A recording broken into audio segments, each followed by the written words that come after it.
Bueno, bienvenidos otra vez a Edición Limitada, otro domingo más. Tengo conmigo ya a Carlos Viader, eh, que le voy a dar ahora el turno de palabra para que se presente él. Yo no voy a hacer presentaciones y así le doy la palabra a la estrella del día.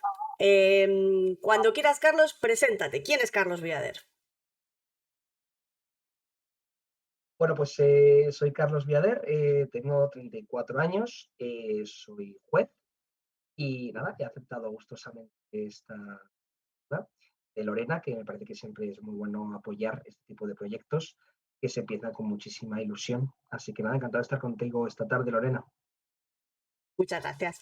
Yo también estoy encantada de poder charlar contigo. Vamos a empezar así un poco como siguiendo un hilo, una historia. De pequeño, ¿qué querías ser, Carlos? Pues de pequeño la verdad es que nunca tuve una vocación muy clara. Sí que es verdad que lo de ser juez sí que me llamó la atención desde que era adolescente. Y eso que en mi familia no hay ningún juez. Pero a mí eso de la toga, lo de enviar a la gente a la cárcel, lo de estar en una sala de vistas, no sé, me parecía como súper curioso y muy interesante. Luego, cuando empecé la carrera, tampoco tenía muy claro qué hacer. Yo estudié Derecho y Administración de Empresas y durante la carrera pues me estuve informando bastante. Estuve en un despacho de abogados de prácticas, estuve en una consultora financiera de prácticas, hablé con diferentes profesionales, hablé con una inspectora de Hacienda, recuerdo, hablé con una jueza y después de mucho pensarlo y después de ver el tipo de vida que se seguía en los despachos de abogados grandes y en las consultoras financieras, pensé que ser juez era mi camino y te puedo decir que no me he arrepentido un solo día de ello. Porque cuando tú opositaste y aprobaste, la elección de juez o fiscal estaba ahí. No era como antiguamente que hacías o carrera judicial o carrera fiscal. ¿Por qué juez y no fiscal?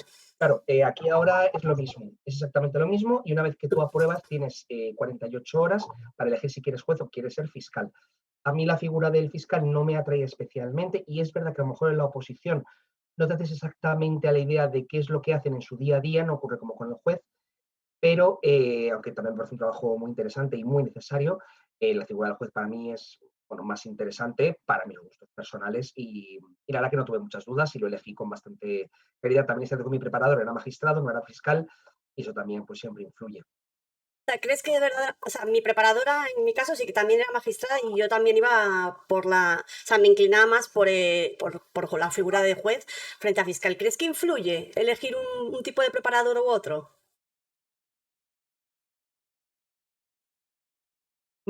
Puede influir, pero en mi caso, bueno, fue más por la idea de que tenía ya como muy fijada la idea de juez y de tener un preparador magistrado, pues se me fijó, pero en mi caso yo es que con mi preparador no tuve una relación tampoco muy personal, ni digamos, pues esas personas que hacen una amistad profunda con sus preparadores. Yo era una relación pues más de alumno-profesor, preparador, opositor, y bueno, no llegamos a tener esa vinculación personal muy importante, con lo cual a mí eso, aunque sí que me ayuda a decidirme, no fue un factor determinante para nada. La escuela judicial, ¿qué tal fue de experiencia en general? Porque es algo, parece como que hasta hace relativamente poco era bastante, no te voy a decir opaco al 100%, pero como que no había tantas redes sociales y no era tan transparente contar la experiencia de cómo se forma un juez. Una vez que apruebas la oposición no lo es todo, no te lanzan a un juzgado tal cual has aprobado.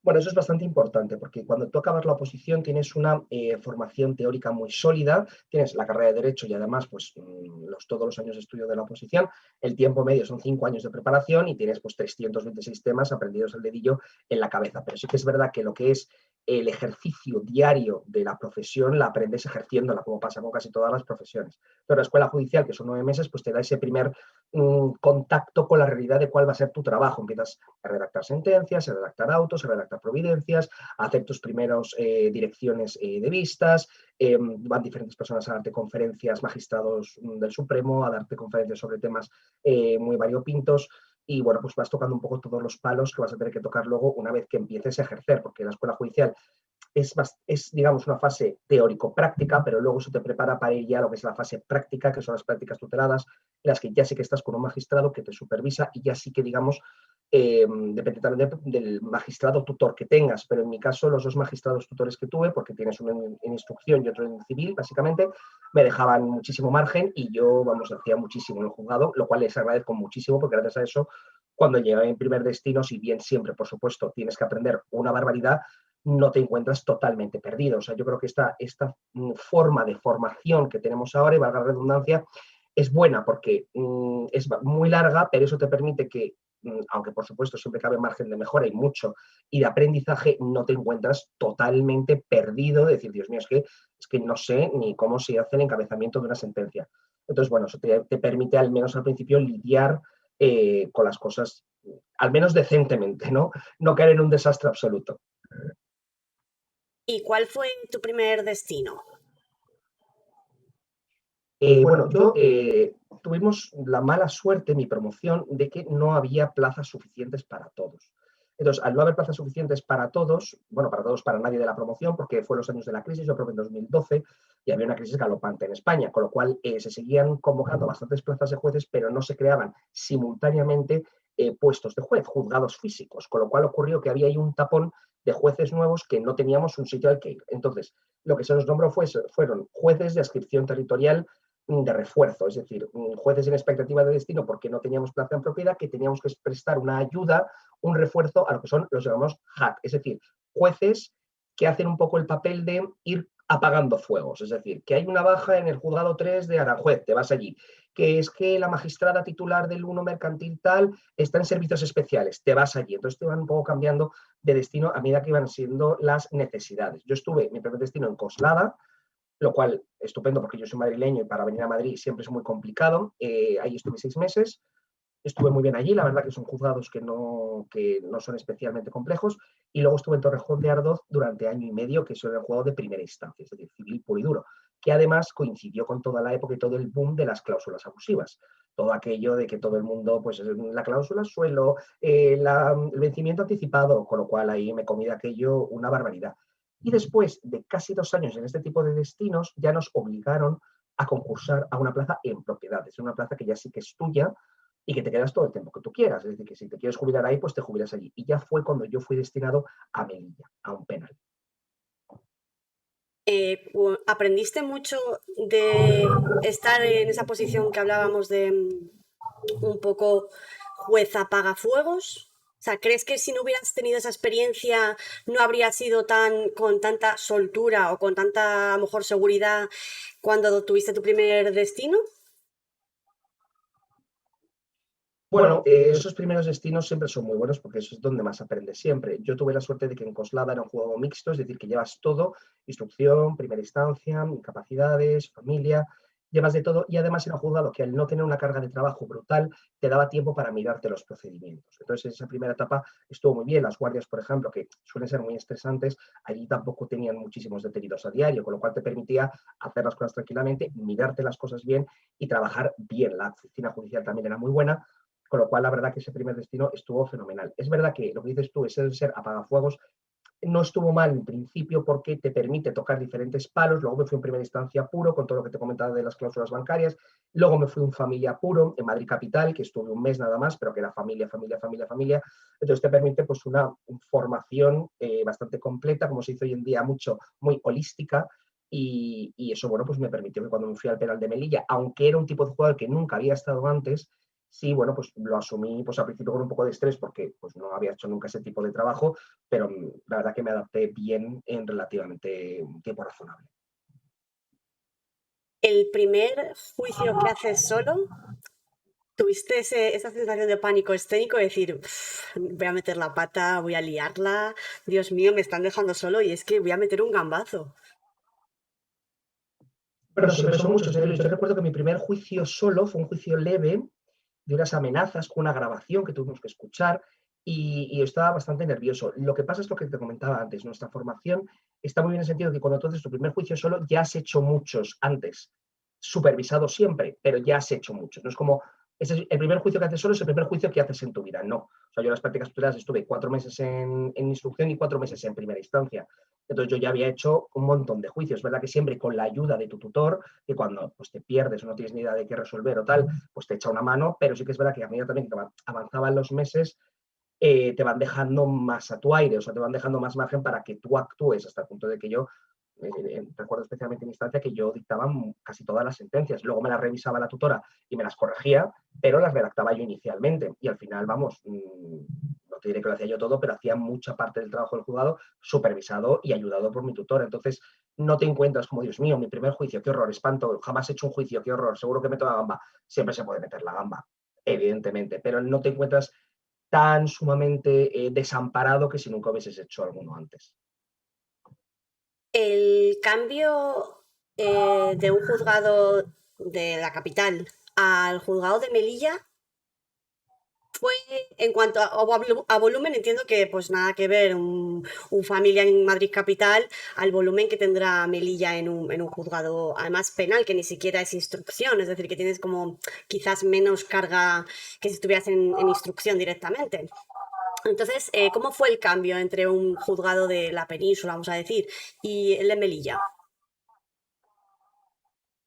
Bueno, los juzgados al final son todos juzgados, entonces tampoco son tan diferentes. Puedes estar en Cuenca, en San Sebastián y en Melilla, y lo que es el juzgado tampoco es tan diferente. La organización, de todas maneras, no era exactamente la misma, porque en Melilla teníamos lo que se llama la NOJ, la nueva oficina judicial, entonces la organización era un poco diferente a lo que había vivido hasta ese momento, pero lo que es el juzgado de carga de trabajo, al principio es más agobiante porque no dominas la materia. Además, en penal no únicamente pones la sentencia, sino que además llevas toda la ejecución de la pena, que Melilla era muy, muy voluminosa porque venía muchísimas penas de las instrucciones, de las conformidades vamos, de las conformidades que había en instrucción, también las tenía que ejecutar el juego de lo penal. Entonces, al principio te encuentras con un volumen de trabajo importante y que no dominas. Pero bueno, eso como todo, a medida que vas trabajando y a medida que ya vas haciendo una vez y otra vez lo mismo, pues te vas habituando. Entonces, la diferencia, yo, donde más trabajé, yo creo, el número de horas fue en el familia puro de Madrid Capital, porque aquello había de todo y había procedimientos enormes, porque es que incluye todo lo que es Madrid. Pero bueno, tampoco, no, o sea, en Melilla también tenía bastante trabajo.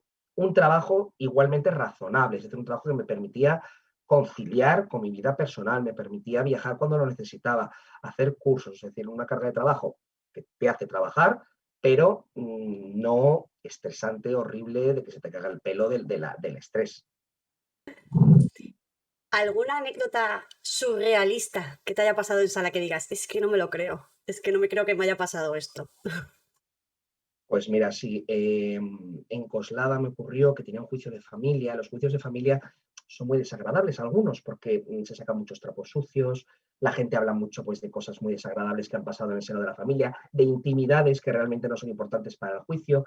Y cuando una misma mañana tienes 5 o 6 juicios de familia y todos celebrados y no ha habido acuerdo y tal, llegas al final de la mañana fatal. Y es verdad que hay mucho usuario de la justicia que no se comporta a veces en la sala como se tendría que comportar. Ya había tenido yo una mañana malísima, pues de gente que te grita, gente que habla cuando no le toca, gente que no se sienta bien, o sea, un desastre. Y al final de la mañana había una señora que se sentó, se estaba fatal sentada, hasta una pierna suelta, tal, y entonces yo estaba cansadísimo y dije, señora, por favor, ¿le importa sentarse bien? Y la pobre señora me dijo, perdona, es que tengo una hemiplegia y no puedo doblar la pierna. Entonces, claro, la cara que se me quedó a mí, me dijo, además, he tenido una hemiplegia a consecuencia del divorcio, o sea, del estrés somatizado de este divorcio, he tenido una hemiplegia y entonces por eso la señora no podía como recoger ni el brazo ni la pierna. Entonces, claro, te pones, pues, pides disculpas en todos los idiomas que se te ocurren y quedas pues como un imbécil, ¿no? Que fue lo que fui yo en ese momento. Pero bueno, pides disculpas y tiras para adelante. No, a Pero ver, sí, claro, fue terrible. todos, Más o todos, menos, te decía que te iba a decir que todos somos humanos, al fin y al cabo, o sea, lo que dices tú, si te estás encontrando con o sea, llevas toda la mañana lidiando con gente, que es cierto que la gente se olvida de que estás en una sala, que hay que guardar las formas y que pues esto es una formalidad más que tiene que ser, es así, no me puedes venir en chanclas y bikini porque no deja de ser una sala de un juzgado y hay que guardar las formas. Tengo una exacto. pregunta, sobre todo porque se te ve muy joven, o sea, independientemente de que verdaderamente lo eres, se te ve muy jovencito. ¿Has tenido problemas de credibilidad por tu aspecto o nunca se te ha planteado? que rara vez. Creo que aquí le pasa más a las mujeres. Hay mucho machismo todavía y sí que a compañeras mías jóvenes sí que les dicen, a ver, niña, a ver, no sé qué, a ver, nena. Y dices, oye, que soy magistrada o soy jueza, ¿sabes? Y soy igual de juez que el compañero que tengo al lado.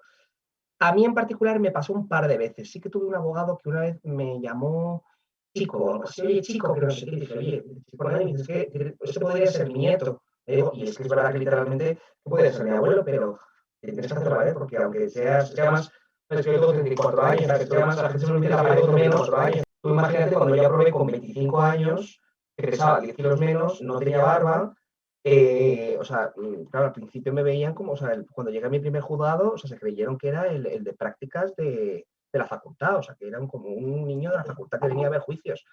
Entonces, pero bueno, luego te pones la toga, que para eso está muy bien, que da mucho miedo, y en cuanto te empiezas a comportar como te tienes que comportar, la gente te respeta. Pero sí que el primer impacto, mucha gente es como, ahí va, ¿pero qué edad tienes? ¿Pero cuándo has aprobado? ¿Pero qué tal? Ahora hace poco estuve en el Escorial, como cambio de jurisdicción, me fui al Escorial con una amiga a hacer la guardia con ella para ver las guardias y tal.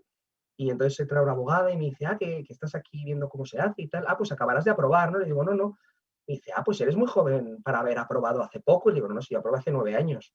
Y la señora se quedó ojiplática y dice, pero que has aprobado hace 9 años. Yo pensé que te estaba diciendo que eras joven para haber aprobado hace poco. Digo, no, pues yo aprobé ya en 2012. Pero bueno, entonces, vale, pero sí que en ese sentido mis compañeras tienen más problemas que yo en eso. Claro, o sea, imagino que cuando tú llegaste la primera vez ya eras, o sea, me refiero, si ahora pareces joven, yo que me puedo imaginar, es cierto que dices que la toga es mano de santo, ya te ven ahí aparecer y como que todo el mundo se cuadra. ¿Hay mucha diferencia entre el Carlos fuera de sala y el Carlos de sala? Sí, muchísima. No tiene nada que ver. O sea, yo en sala, es que en sala tienes que ser una persona muy seria, seria sin ser desagradable. O sea, tienes que ser muy serio, sin faltar al respeto a nadie, tratando a todo el mundo con la máxima corrección. Pero tienes que ser muy serio porque son muchos los intereses en juego. Yo en Melilla tenía juicios de gente que se estaba jugando 5 años, 8 años, 10 años de prisión y tienes que estar ahí al pie del cañón y tratar de moderar el debate lo mejor que puedes y estar al quite de todo lo que pueda suceder. Y el Carlos de fuera de juicio creo que es un Carlos divertido, hablador, dicharachero, que no calla. Vamos, no tiene nada que ver. La gente, de hecho, como no me ha visto, mucha gente cuando está conmigo de juerga me dice, pues que no te imagino nada en el juzgado, es que no me puedo imaginar cómo puede ser en la sala. Y cuando a lo mejor han venido a ver algún juicio que soy invitado yo, pues compañeros que se dedican al derecho, tal, y dices, joder, la verdad es que no, bueno, es como que te pones la toga, ¿no? Y te metes en otro personaje, todos tenemos personajes, ¿no? El personaje laboral y el personaje de ocio y de juerga, pues no tienen nada que ver, pero creo que tiene que ser así, tenemos que saber adaptarnos al contexto. Además, yo creo que especialmente la labor que hacéis los jueces es que no puedes tampoco ser excesivamente laxo, porque al fin y al cabo tienes que dotar al evento de la formalidad que tiene y de la seriedad que tiene y que no se tomen la situación como si fuera, pues nada, vamos a echarme unas copas aquí o porque sea el chico, perdón, el juez joven o la jueza joven, voy a tomarle por el pito del sereno, que eso quizás es algo que les cuesta más interiorizar a esos abogados de pura cepa que tienen ya cerca de los 80 que dices les cuesta como más somatizar en plan de, no, no, mira, esto evoluciona, obviamente no vas a encontrarte siempre el magistrado con el que tú coincidiste de joven. Otra cosa que me gustaría saber es, perdona, ¿por qué decidiste pedir un destino nuevo? ¿Por qué irte de Melilla y volver a... Sé que estás por la zona cerca de Madrid, no, no sé exactamente cuál al final ha sido tu destino, pero ¿por qué este cambio? Bueno, a ver, el problema que tenemos cuando tú te haces funcionario, una de las grandes inconvenientes que tienes que salir de tu casa y de ciudad y de tu ciudad. Entonces, hay gente que lo tiene más fácil para volver a su lugar de origen y gente que lo tiene más difícil. Si tú eres canario, catalán, extremeño, balear, para ti es mucho más fácil volver porque hay poca demanda de esas plazas en esos sitios. Si luego, por ejemplo, si eres de Zaragoza, de Málaga, de Madrid, es muchísimo más difícil volver porque son años y años esperando a que quede alguna plaza libre para poder volver. Entonces, yo cogí Melilla porque no había nada cercano a Madrid, sobre todo no había nada que me permitiese ir y volver en el mismo día, o sea, había a lo mejor a sitios a 2 horas y media en Ciudad Real, algún pueblo de Ciudad Real, algún pueblo de Cuenca, pero claro, no te vas a hacer 2 horas de ida y 2 horas de vuelta todos los días, porque, hombre, si no te queda más remedio lo haces, pero si puedes evitarlo, pues lo haces.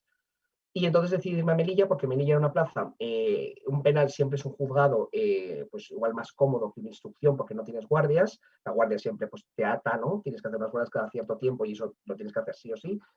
Un penal te permite mejor organizarte tu tiempo y luego Melilla está muy bien conectado con Madrid. Tienes ahora con el COVID mucho menos, pero en su momento había 3 vuelos todos los días directos, con lo cual es que estaba muy, muy bien conectado. Ahora, después de 5 años en Melilla, pues yo creo que ya la experiencia la consideré vivida. He estado muy bien allí, publiqué una carta en el Melilla Hoy manifestando mi gratitud por la ciudad, porque es una ciudad maravillosa, muy desconocida, que la gente solo la conoce por cosas malas, y es una ciudad que tiene muchísimo que ofrecer, una ciudad cómoda, bonita, soleada, con un modernismo maravilloso, pero después de 5 años yo creo que ya era el momento de cambiar. Además, yo creo que cambiar siempre es bueno, casi siempre es bueno cambiar. Un cambio de aire, es un soplo de aire fresco, tanto a nivel personal como a nivel profesional. Un penal después de 5 años, pues bueno, ya un poco te acostumbras a hacer un poco siempre lo mismo y siempre es bueno ir a un juzgado nuevo que te obligue a hacer cosas nuevas, a retarte a ti mismo y retomar también civil, familia, que también me gustaba. Y luego también el juzgado al que voy, que está en Torrijos, en Toledo, pues bueno, me hablaron bien de él, me dijeron que los magistrados anteriores lo habían llevado bien y bueno, está a 1 hora de Madrid, pero no son 2, así que bueno, me voy a esta nueva aventura. Es lo más cercano, después de 5 años esperando, es lo más cercano que he conseguido a Madrid, así que bueno, pero eso está el coche, la carretera y ya está. No, bueno, aparte que a día de hoy, pues 1 hora no es nada, en coche me refiero. De que te pones la música y... Claro. Es que en Madrid mucha gente tarda 1 hora y no tiene ni siquiera que salir de Madrid. Entre metro, cercanías, intercambiador, cambio de no sé qué. Así que bueno, consideré que 1 hora era factible, que se podía hacer y para allá voy. Ahora una pregunta ya volviendo a tu época de opositor. ¿Cuántos años estuviste en esa, o sea, en esa fase? Yo estuve 1 año y medio. O sea, que eres de las personas, ese mito que muchas veces nos cuentan en plan de yo tengo un amigo que la sacó. Vale, es que a mí, por ejemplo, lo que me han Yo dicho es que soy, a yo las... soy el mito de realidad. Claro, porque me dijiste que la probaste con 25, ¿no? Sí, y la empecé con 24. Entonces, ¿cuál es el secreto? O sea, cuéntame, ¿por qué crees que tardaste tan poco o fue una conjunción de cosas? Siempre son muchas cosas. A ver, 1 año y medio es muy poco tiempo, pero yo no era el único de la promoción que la había sacado en 1 año y medio. De 204 que éramos, yo creo que por lo menos 10 o 15 la habíamos sacado en 1 año y medio, por lo menos. Y la chica que sacó la mejor nota en la parte teórica, la sacó también en 1 año y medio como yo. O sea que no es lo habitual, pero no es como, wow, eres el único en la historia. No, hay gente que la saca en 1 año y medio, no soy el único. Pues mira, son factores. El primer factor, el más importante, es que estudié una barbaridad. Ese es el primer factor y el más importante. Yo estudié muchísimo. Yo venía de hacer Derecho llave en la Complutense y venía a sacar muy buenas notas.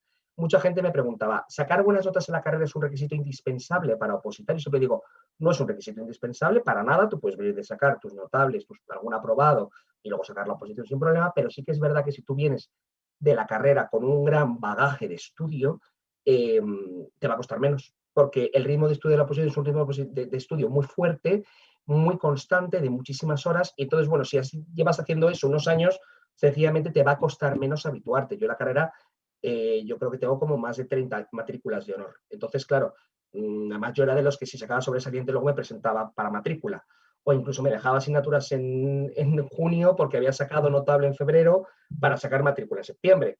Entonces, incluso para el año siguiente me dejé llegar una asignatura que luego finalmente saqué matrícula. Entonces, sí que es verdad que cuando yo empecé la oposición, para mí fue como, bueno, pues esto es lo mismo que llevo haciendo toda mi vida. Yo el bachillerato es que era un empollón de los de libros. O sea, yo saqué todo 10 en primero, saqué todo 10 en segundo, saqué un 9 en selectividad. O sea, era de los que estudiaba muchísimo siempre. Toda mi vida ha sido un empollón de libro.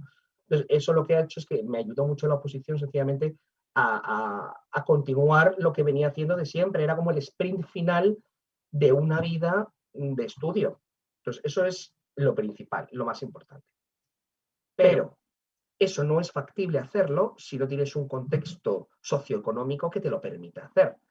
Yo vengo de una familia que me lo podía pagar sin problema, vivíamos en casa, Yo no tenía que hacer nada más que estudiar, no cocinaba, no limpiaba, nada.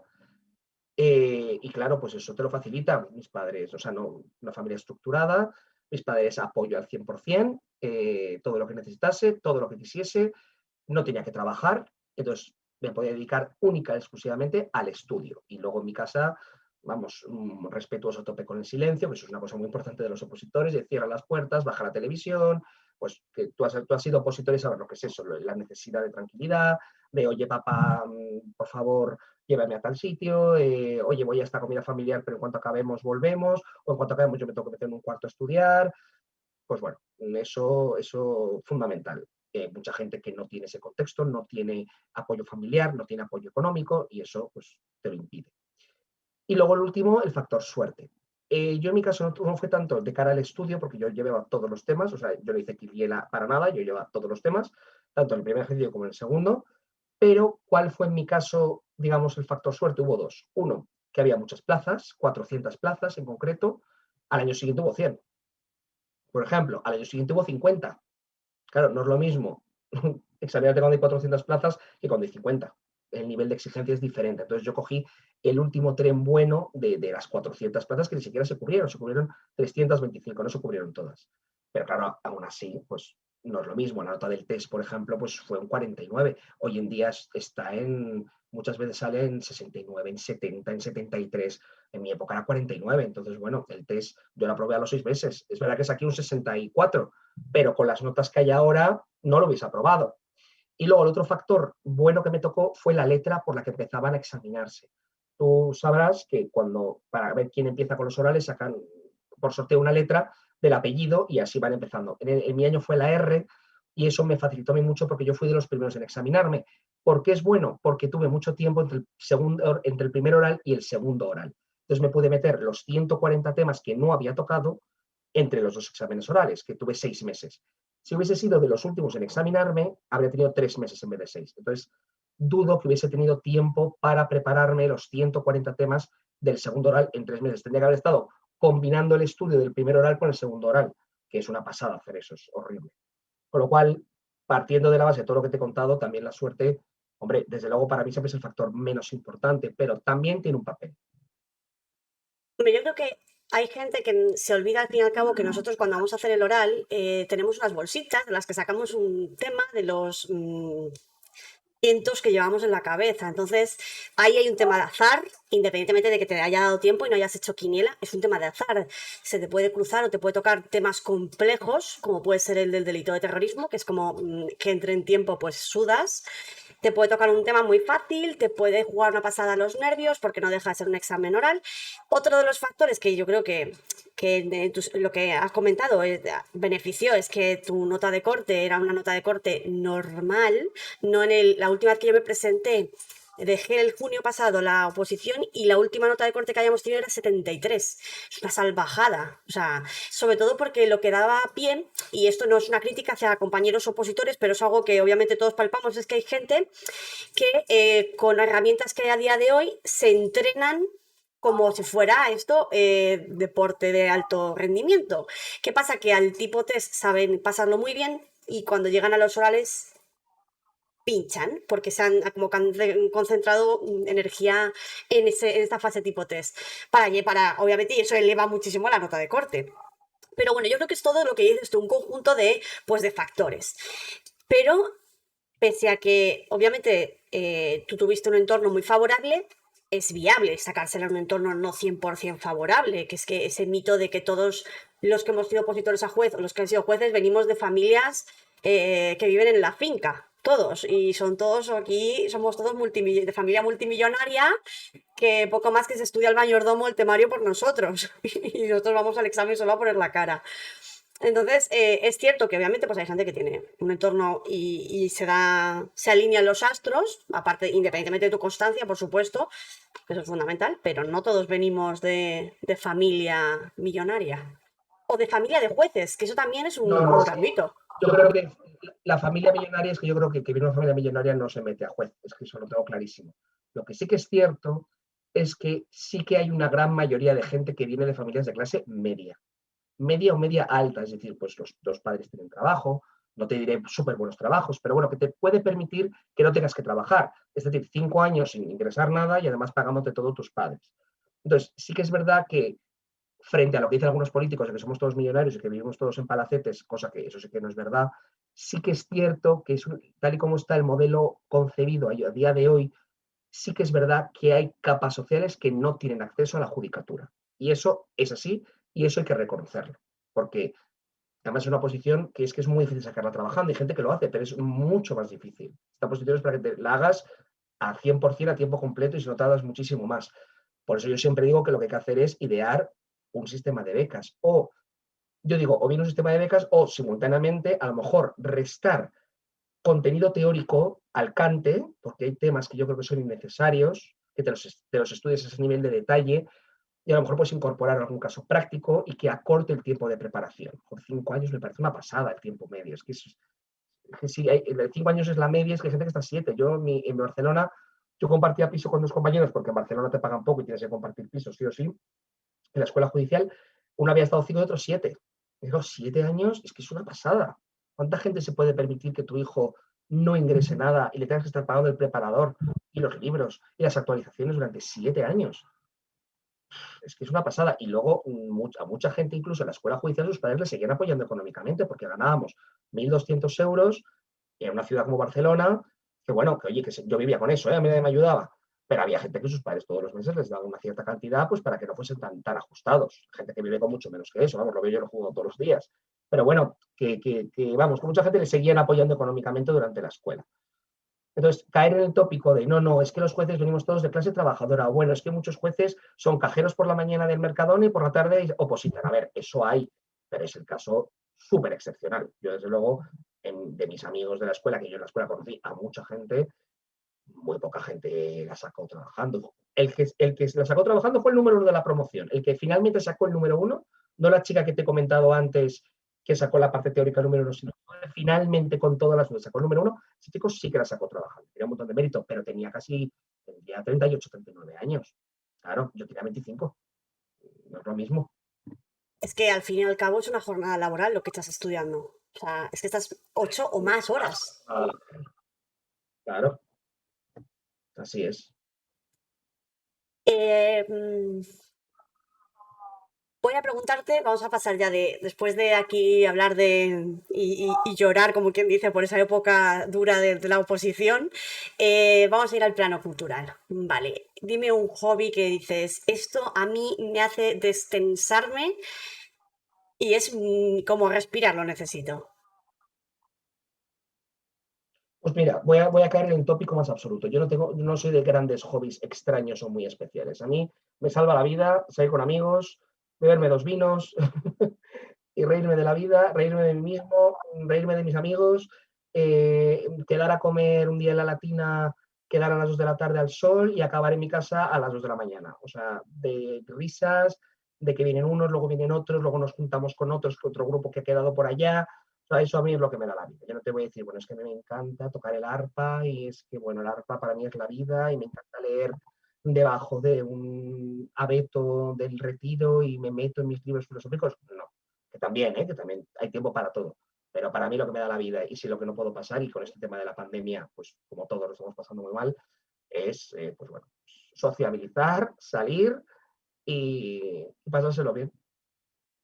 Se nota que eres madrileño porque es esa espinita que tenemos todos de echarme ahí unas cañitas con mis amigos al sol, ese irme de tapeo por Madrid, es que es algo que no, es muy madrileño, porque por ejemplo, Es mi eso, chico es que... eso, es Dime. eso el invierno, como el día que hizo ayer, por ejemplo, que hizo un día maravilloso, yo he hecho un día malísimo, pero ayer hizo un día maravilloso y sentarte en febrero al sol, que te pique el sol, que no te pique que te esté quemando, pero que te caliente un poco, que te pongas tu gafa de sol, que te estés en una terraza, es que eso no hay quien lo pague, por eso los guiris vienen y se quedan, porque es que eso no hay quien lo pague, es una maravilla. Además, lo que te iba a decir es que mi chico es de Girona, entonces yo veo que el tema irse de cañas es como muy madrileño. Independientemente de que en el sur se da mucho, también sale Mm, mucho, pero es como que algo como de Madrid hacia abajo, son más de salir. Y obviamente yo creo que es un poco la cuestión climática, de Madrid para arriba son como más menos de salir a tomarse una caña, un algo. Y, ¿A ti la pandemia, el primer gran confinamiento, te pilló en Melilla o te pilló ya en tu destino actual? No, no, me pilló en Melilla. Yo es que he venido a Madrid hace un mes. Yo lo viví en Melilla íntegro. Ujú. Yo no tenía mi Entiendo, casa donde trabajaba. Allí me pilló, claro. y entiendo que obviamente el hecho de no poder viajar tan a menudo a ver a tu familia hace mella. Bueno, hace mella, pero como todos estamos confinados, esto es un poco triste, pero el mal de muchos consuelo de tontos es absolutamente real. Como estamos todos confinados y todos estamos en la misma situación, pues bueno, hombre, lo pasas mal, pero como todo el mundo está igual, pues yo es que llegaba el fin de semana y es que tenía que hacer más planes que de normal, porque es que tenía que hacer un planning con las Zoom. O sea, es que era como de 4 a 6 con los de la facultad, de 6 a 7 y media con los del instituto, de los de 7 y media a 9 mi familia, de 9 a 11 con mi novio. O sea, al final acabas haciendo la vida social, pues como tú y yo ahora, pues a través del Zoom. Entonces, bueno, la verdad que no me sentí especialmente solo, la verdad. Porque, claro, todo el mundo estaba igual que tú, entonces todo el mundo estaba siempre dispuesto a hacer planes telemáticos. Oye, chicos, venga, que hacemos quedada mañana domingo a las 4. Venga, genial. De hecho, con mucha gente he retomado contacto a través de la pandemia porque estaban más libres de planes. De decir, oye, pues es que ahora ya no tengo tanto plan o no tengo que viajar tanto, con lo cual ahora, venga, me conecto a Zoom y hablamos un rato todos y vamos con gente, era casi semanal. Bueno, una amiga mía súper ocurrente, hacíamos juegos online, tipo el Pictionary, nos metíamos ahí, nos reíamos, estábamos 2 horas. O sea que bueno, no lo pasé especialmente mal, la verdad. Hombre, hay que decir que las nuevas tecnologías nos han dado la vida. Imagina un confinamiento en Hombre, los años 50, te mueres. pero no solo la pandemia, a mí en Melilla me ha dado la vida las nuevas tecnologías, porque no es lo mismo. Antiguamente, yo recuerdo en mi familia, pues tú lo recordarás tú también, de que llaman de Zaragoza, cuelga que es conferencia, cuelga ya, que estás gastando mucho dinero. Y hoy en día es que coges el móvil, te pones una videoconferencia, estás hablando con tu madre, estás viendo la cara, entonces no tienes esa sensación tanto de lejanía como antiguamente, de mandarte cartas escritas que llegaban a los 10 días y luego te contestaban y te hablaba otro mes. Y ahora es que es con el WhatsApp, con los grupos de WhatsApp, es que estamos en constante contacto. Y con el Zoom, si es que ahora, mira, la pandemia es un horror y un drama espantoso, pero si una cosa tiene de buena es, pues bueno, esta interconexión telemática que ha demostrado que no hace falta que nos traslademos tanto de sitio, lo cual es bueno para la contaminación, yo creo, y para ahorrar tiempo, mucha gente, de desplazamiento, de ir aquí, de ir allá, y bueno, pues haber desarrollado y habernos habituado a utilizar estos medios telemáticos. Eso es, si algo tiene de bueno, que no tiene nada de bueno, pero si algo tiene de bueno esta pandemia, ha sido eso. Sí, yo creo que además también como has dicho tú, reconectar con esa gente que antes no tenía tiempo y ahora de repente, pues obviamente como estás en casa y no sales tanto, pues para echar una videollamada de una hora estoy disponible porque no tengo mucho más que Claro, hacer. claro, claro. Claro, es que además yo soy muy planificado, porque yo otra cosa no, pero eso, por ejemplo, es un tema muy importante para la oposición, que seas una persona que te organices bien. Entonces, yo soy una persona que me organizo muy bien en general. Entonces, yo sí que yo no llamo a la gente para charlar un rato sin avisar. Yo siempre digo, oye, fulanita, fulanito, ¿te parece que te llame mañana a las 5 y hablemos un rato? Ah, pues venga, Fernanda, ya quedamos para llamarnos, porque esa gente que de repente te llama para charlar y estás tomando unas cervezas y dices que yo no me puedo poner a hablar por teléfono ahora, lo planificamos, decimos una hora y quedamos y lo hacemos. Entonces, así, planificando y previendo es como saber los planes. ¿Eres muy festivalero? ¿Eres de esas personas que va a festivales? Pues mira, he ido a mi primer festival de mi vida en 2019, que fui al Mad Cool, porque iba a Years and Years, que me encanta, y fui. Fue la vez en mi vida que fui. O sea que no soy muy festivalero porque no tengo yo, los grupos que van no me suelen gustar. Entonces fui al Mad Cool, además uno solo de los días, porque me gustaba ese grupo en particular y fue al concierto al que fui y ya está. Además era un concierto, fue de 3 a 4 de la madrugada, o sea, fue el ultimísimo, mísimo, mísimo del día. O sea que no soy yo muy festivalero, no por nada, sino porque no, o sea, iría si me gustasen los grupos que tocan, pero como no es que no me gusten, no es que no los conozco, entonces yo los conciertos soy un poco cutre en ese sentido. Yo creo que, o sea, a mí me gustan los conciertos cuando me conozco las canciones y conozco al cantante. Ir a un concierto, si no conozco de nada a los cantantes ni conozco de nada las canciones, pues no, me quedo en mi casa. No te preocupes, yo soy igual. Yo, si no voy a ir a disfrutar, a chillar y a soltar adrenalina, pues llego para estar allí diciendo, no me suena de nada, no sé quién es este señor, pues o esta señora, pues Claro, no voy. claro. O Entonces, que un concierto que te sabes las canciones para mí es de las mejores experiencias que se pueden tener. O sea, de divertido, de que te sabes todas las canciones, de que bailas, de que saltas, de que tal. Pero si no conoces de nada, pues para mí no, pues queda un poco paleto decirlo, pero para mí no tiene tanto interés, la verdad. Entonces, me has dicho que te gusta Years and Years, ¿y qué otro tipo de música te gusta? Pues mira, también se mete mucho conmigo porque yo soy fan acérrimo y extremo de Celine Dion, una señora que mucha gente se cree que ha muerto ya y después de Titanic no ha hecho nada importante con su vida y que su único hit es My Heart Will Go On, cuando es absolutamente falso.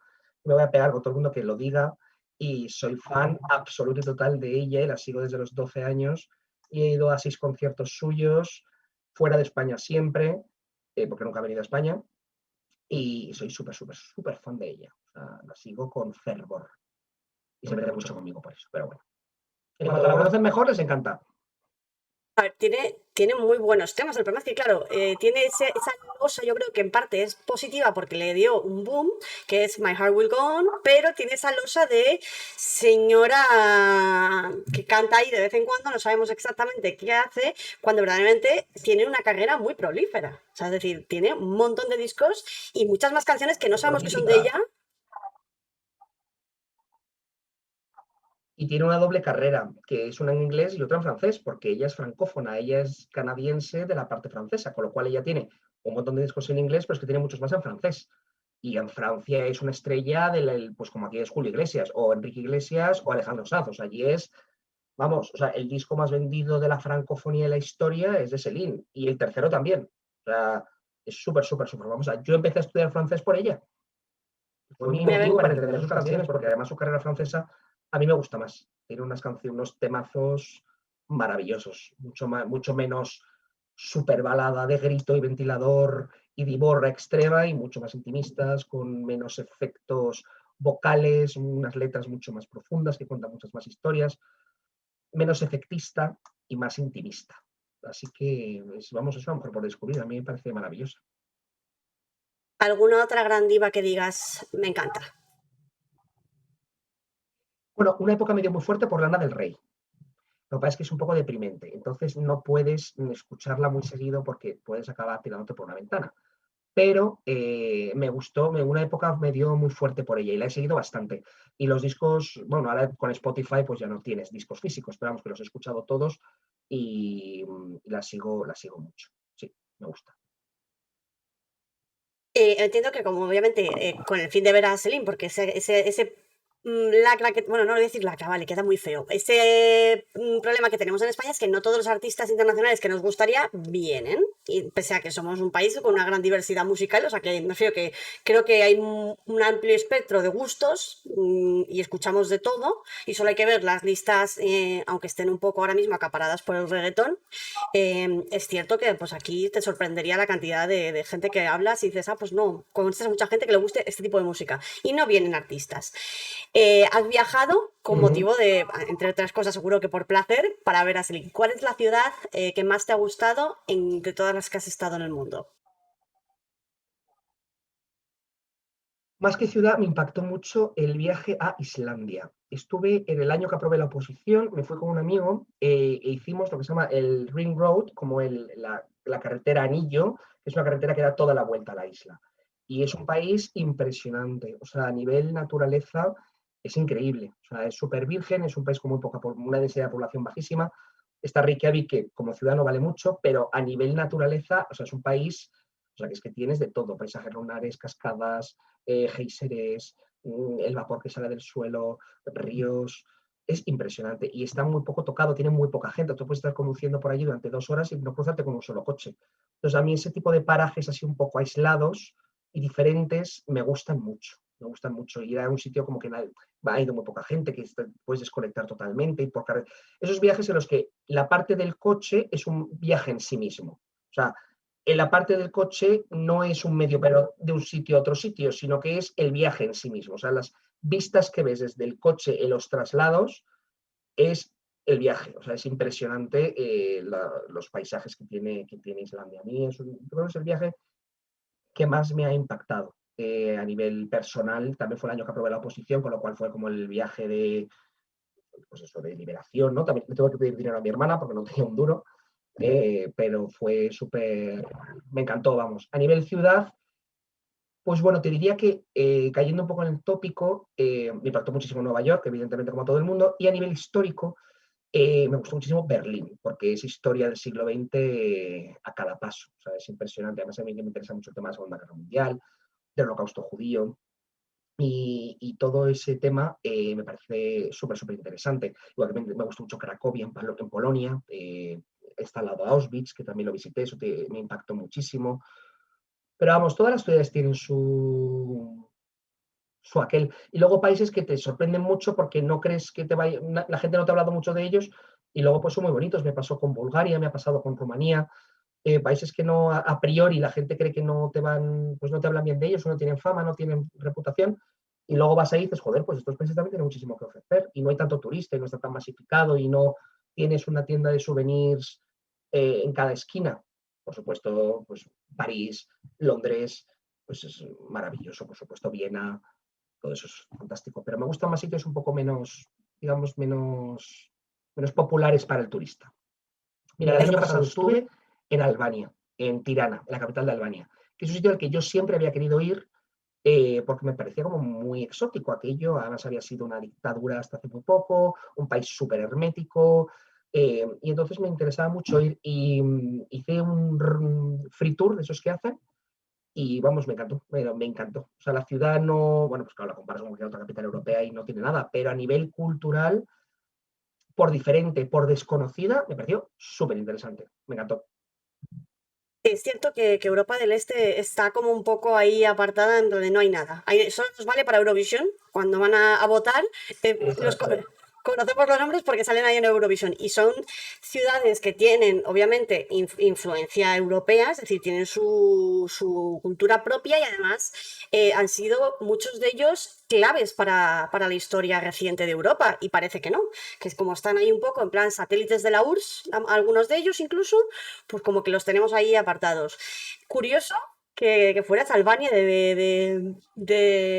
o sea, de todos los países recientes, porque al fin y al cabo Albania tiene, como quien dice, 4 días, no es un país con mucho, muy, muy antiguo.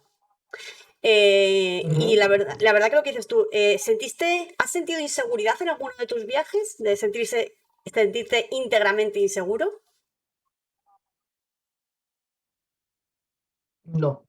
Y mira que he estado en muchos países, digamos, subdesarrollados, y no he sentido inseguridad en las calles. Sí hay sitios en los que yo no he sentido particular peligro, pero sí que te están diciendo todo el tiempo que es peligroso. Entonces, al final tienes miedo porque te han dicho tantas veces que es peligroso que tienes miedo. Eso me pasó en Brasil, por ejemplo. Estuve trabajando allí durante la carrera en una consultora financiera y la consultora financiera me mandó a Sao Paulo a trabajar allí un mes en un proyecto con un banco brasileño. Y bueno, es que los propios brasileños nos metieron tanto miedo que es que yo iba cagado de miedo, pero a mí nunca me pasó nada, la verdad. Es verdad que vivíamos en un hotel en el centro de la ciudad, una zona que estaba fenomenal, en la Avenida Paulista, que es, es como aquí la Castellana, la avenida más importante de Sao Paulo, que es una ciudad gigante, y yo no sentí miedo en ningún momento, pero sí que es verdad que, claro, el rum rum de te va a pasar algo, te va a pasar algo, parece que al final te va a acabar pasando, ¿no? Pero hemos estado en Ghana, por ejemplo, en África, que es un país pues, en vías de desarrollo, y no sentí inseguridad en ningún momento. He estado en Marruecos muchísimas veces, porque claro, después de haber vivido en Melilla y nunca he sentido inseguridad. La verdad que no.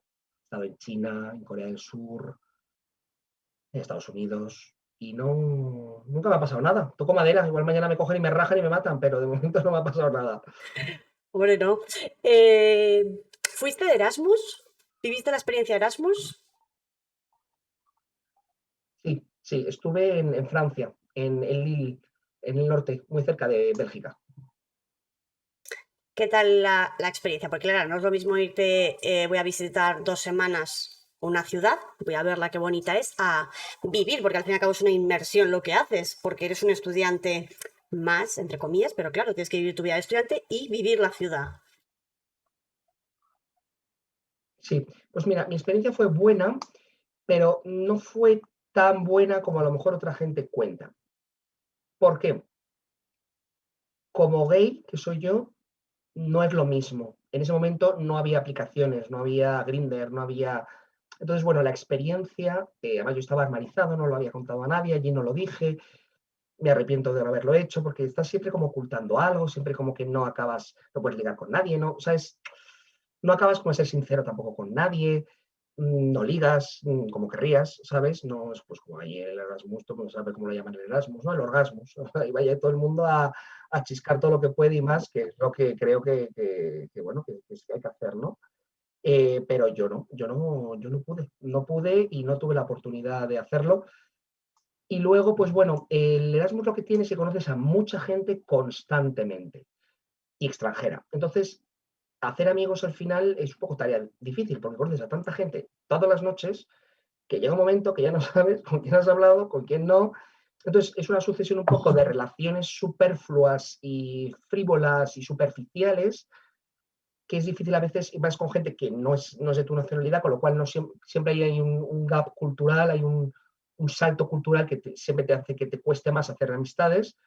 Y entonces a mí lo que me pasó fue además que yo me quedé todo el curso, o sea, primer semestre y segundo semestre, y la mayor parte de mis amigos se fue el primer semestre al acabarlo. Y llegó otra remesa de gente nueva. Entonces ya cuando estaba yo a gusto y tenía mi grupo de amigos, que eran, pues había muchos mexicanos, mi mejor amigo era alemán, tenía otra amiga que era alemana, una chica polaca, una chica que era de Eslovenia, y se fueron todos. Entonces se fueron todos y me quedé allí con dos o tres más y llegaron toda una remesa de nuevos y ya me pilló como con el pie cambiado. O sea, ya fue como, para volver a empezar a hacerme el simpático, ahora otra vez conocer a cada noche a 20 personas diferentes, ahora otra vez, era como, entonces el segundo semestre fue como pereza, ¿sabes? O sea, a nivel académico me vino muy bien porque además la universidad tenía asignaturas en inglés y en francés, entonces el inglés ya lo dejé finiquitado total y el francés avancé muchísimo. Yo llevaba un nivel que no estaba mal, llevaba como un B2 y llevaba como un B1 alto y cuando volví ya me saqué el B2 y ya pues ya está. Y muy bien porque además es que el nivel allí en muchas asignaturas era más bajo que el que había aquí, con lo cual a nivel académico no tuve ningún problema en sacarme las asignaturas porque me llevé ADE, no me llevé Derecho, me llevé ADE y bien, o sea, me vino bien para los idiomas y bueno, pues para desenvolverte en un país extranjero, para viajar, bueno, para que es un país maravilloso, yo soy muy fan de Francia, soy muy francófilo y me encanta. O sea, además visité Bélgica, Holanda, Luxemburgo, la Champagne, Normandía, Bretaña, París, o sea, porque Francia es una maravilla y Lille está muy bien ubicado para viajar mucho y eso, por supuesto, no te lo quita nadie. Pero es verdad que a nivel personal, pues bueno, no me lo pasé a lo mejor tan bien como otra gente que te dice, bueno, es que el Erasmus para mí me cambió la vida y nunca más volví a ser la misma persona, pues no, pues muy bien, me lo pasé bien, estuvo muy bien, me enriqueció mucho, pero chico, tampoco me cambió la vida, está muy bien y si no lo haces bien y si lo haces pues también. ¿Y como juez has hecho algún intercambio en otros países? Sí, he hecho bastantes. Lo bueno que tiene es que en la carrera judicial mucha gente no habla inglés, entonces eso te facilita que si lo hablas te manden fuera bastante. Entonces, yo como tengo un C2 en inglés, eso me ha permitido viajar un montón. Pues en la escuela estuve en Polonia, durante las prácticas tuteladas estuve en Bulgaria, no en Bulgaria, no, en Rumanía. Luego estuve en intercambio en Bélgica, luego estuve en un intercambio en Alemania, luego estuve en intercambio en Bulgaria, Rumanía, Alemania, Bélgica, Polonia y en Reino Unido, en Birmingham estuve también. Y luego, antes de eso, justo antes de la profesión, estuve en China, también haciendo un curso de no sé qué hacía la Comunidad de Madrid. Con lo cual, la verdad que si no tienes cargas familiares, no tienes hijos, no tienes tal, y hablas inglés, pues la verdad que las posibilidades de viajar son bastantes. La verdad que está muy bien. Eso está fenomenal. Eso es siempre súper interesante. Y luego este tipo de intercambios hace que valores también la justicia española. Porque te das cuenta de que ni estamos tan mal, ni hacemos las cosas tan mal, ni nuestras normas están tan mal, ni nuestro proceso es tan terrible. Y cuando vas a otros países que se consideran mejores que nosotros, como por ejemplo el caso de Reino Unido o el caso de Alemania, te das cuenta de que son países que tienen cosas pues, que están muy bien, pero que otras yo me quedaba bastante ojiplático. O sea, cosas que decías, joder, esto en España. O sea, en Alemania, por ejemplo, si la pena que te pide el fiscal es de menos de 2 años, no es obligatorio tener abogado. Y si no tienes un duro para pagarte uno, no te van a pagar un abogado. Entonces, igual te estás jugando año y medio de prisión y lo haces sin abogado. Y no te va a pagar el Estado uno. Y a mí eso me parecía alucinante. Porque aquí te dan abogados si no tienes dinero siempre. aunque sea, o sea, un mes de multa. A mí eso me dejaba ojiplático. O en Reino Unido, que hacía unos juicios de jurado gigantes a unas tonterías de delitos, y aquellos se demoraban en el tiempo una barbaridad. Para un robo con fuerza en una fábrica, pasaban ahí un mes. Absurdo, vamos, con el derroche de recursos humanos y materiales. Y aquí en España, con todas las garantías, haces un juicio de robo con fuerza en una hora y media. Y con más garantías, porque a mí el tribunal de jurados que no me gusta nada, vamos. A mí que gente que no sabe derecho esté aquí resolviendo si la gente va a prisión o no, me parece terrible, pero bueno, cada uno. Uy, sí, además que en Estados Unidos son muy fans de eso, de meter un jurado para cualquier cosa que dices, esto hay que tener un cierto conocimiento para entender ciertos conceptos, sobre todo en el ámbito penal, que son conceptos abstractos que hay que entender. Van a las Sí, hay bravas. delitos que son muy complicados. Yo recuerdo aquel crimen de los tirantes, que era una pelea de un bar, que un tío le había pegado un golpe a otro, entonces el tío no había muerto en ese momento, sino que había muerto al caer, entonces justamente le da una patada, y eso iba por tribunal del jurado, porque había sido un homicidio. En España se va a tribunal del jurado, y era como, es que esto hasta para un juez es complicado de resolver, porque hay muchísimas figuras de preterintencionalidad, de tentativa frustrada, o sea, de concurso real, concurso ideal, concurso medial, y esto lo va a hacer una persona, vamos, que igual es un médico, es una persona que tiene mucha formación, pero que es una formación que no tiene nada que ver con el derecho. Entonces, y además es gente, pues bueno, que evidentemente al no estar acostumbrada a este tipo de cosas, pues es más influenciable, pues por los tonos de voz, por abogados muy grandilocuentes, pues como las películas americanas, ¿no? Del abogado que se pasea, de cuando un juez creo que es capaz de quitar, ¿sabes?, la paja y ir al grano y decir, oye, mira, pues a mí esto no me influye, estoy harto de ver abogados bien vestidos, mal vestidos, que hablan bien, que hablan mal, pero si tienes la razón, tienes la razón. Entonces a mí el tema del tribunal del jurado, que en Reino Unido se lleva muchísimo, y en Estados Unidos también, que es el sistema inglés, a mí, por ejemplo, a mí no me gustaría que me juzgase un tribunal del jurado, vamos, prefiero un juez profesional que sabe lo que está haciendo. Sí, sobre todo porque hay un factor emocional muy importante. Lo que dices tú, la gente es muy influenciable. Entonces, jugar con los sentimientos de la persona que te está escuchando para que te beneficie a ti y perjudique a tu contrario, sinceramente no me parece Exacto. ético, ni moral, ni verdaderamente justo, que es al fin y al cabo el objetivo. Así Ent- es. ¿Consideras que es importante tanto para estudiantes de derecho como para jueces, magistrados, fiscales en general, vivir otros sistemas, otros ordenamientos jurídicos de primera mano para ponerse en perspectiva y apreciar y detectar los defectos o las virtudes de nuestro ordenamiento jurídico? No me parece necesario, pero sí me parece enriquecedor. O sea, no me parece estrictamente necesario, pero salir fuera y ver cómo se hacen las cosas de otra manera siempre es bueno. Siempre se cabe margen de mejora. Y siempre viendo cómo hacen las cosas los demás, pues siempre puedes aprender cosas nuevas. Y lo que te decía antes, aprender a hacer cosas nuevas y valorar también lo que tenemos, que los españoles somos muy dados a despreciar lo que tenemos. Y lo que tenemos, pues no está tan mal. Y yo creo que en algunos casos es incluso mejor de lo que tienen países que son ejemplos para nosotros. Entonces, hombre, no, creo que un juez que se sabe bien la legislación española, pues no le hace falta saberse la legislación alemana para trabajar bien, pero que bueno, que desde luego que se hace un intercambio, por eso estos intercambios se hacen mucho, porque siempre está bien, porque además esos intercambios no solo conoces el sistema alemán, sino que conoces el sistema polaco, porque hay una jueza polaca, el sistema portugués, porque hay un magistrado portugués, y al final este tipo de cursos son siempre poner en común, en plan, ¿y cómo se hace en Lituania? Pues en Lituania lo hacemos de esta manera, pues en Francia lo hacemos de esta otra, y al final intercambio. Entonces sí que es verdad que dices, coño, pues mira, esa solución no me parece mal de cómo lo hacen en tal sitio. Pues mira, joder, pues esto no, esto mejor como lo hacemos nosotros. Es útil y súper enriquecedor. Y una actividad poco conocida, la gente no sabe hasta qué punto los jueces tienen su propio Erasmus, como quien dice. No deja de ser un intercambio cultural. Claro, no son Erasmus claro, tan largos. Yo ahora, por ejemplo, estoy en un proceso para ir al Eurojust, que es una institución europea de coordinación de jueces de instrucción a nivel europeo para una estancia de 4 meses. Eso también, por ejemplo, sería súper interesante, que está en La Haya, en los Países Bajos. Pues eso, por ejemplo, estaría muy bueno. Eso sería más Erasmus porque eso son 4 meses. Estos otros cursos son cortos, son de una semana o de 2 semanas. Pero bueno, en 2 semanas te da tiempo a hacerte una mínima idea de otros sistemas. Una pregunta ya en el ámbito personal.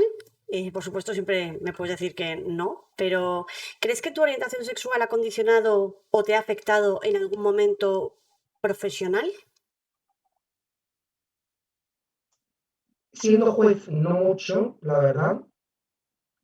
Antes de hacer la oposición fue uno de los factores que hizo que yo opositase. ¿Por qué? Porque nunca sabes cuándo tu orientación sexual te puede perjudicar en ciertos ámbitos. Siendo funcionario, por mucho homofobia que pueda haber, que no la hay, al menos yo no la he vivido directamente, tú eres funcionario, no te pueden echar por eso. Ni te pueden echar, ni te pueden descender, ni te pueden quitar tu categoría o tu juzgado, nada. No vas a tener en ese sentido ningún problema. En la empresa privada nunca te van a echar por ser gay, evidentemente, porque sería un despido nulo y evidentemente eso en España no puede suceder. Pero, pues a lo mejor es un factor que se tiene en cuenta pues, para no promocionar, de la misma manera que otra persona sí podría promocionar, por ejemplo. Si te influye, pues mira, te influye en el sentido que a lo mejor no eres tan abierto con tu vida personal como si fueses heterosexual. Si tú eres heterosexual, pues tú vuelves a lo mejor un fin de semana y dices claramente, oye, pues he estado con mi novia, con mi mujer en patones, y qué bonitos patones, os recomiendo mucho. Y todo el mundo, ah, pues muy bien, pues tal. Si has ido con tu novio, pues igual no lo cuentas. O cuentas que has estado en patones, pero no cuentas con quién. Pero no por nada, sino por ya porque es como muy rollo estar saliendo del armario todo el tiempo, ¿sabes? En cualquier sitio nuevo que llegues es como una presunción de heterosexualidad que todo el mundo ha presentado que eres heterosexual y tienes que estar un poco como desmintiendo todo el tiempo que no lo eres. El otro día que estuve en Európolis buscando colchón, porque me he comprado una casa y colchón.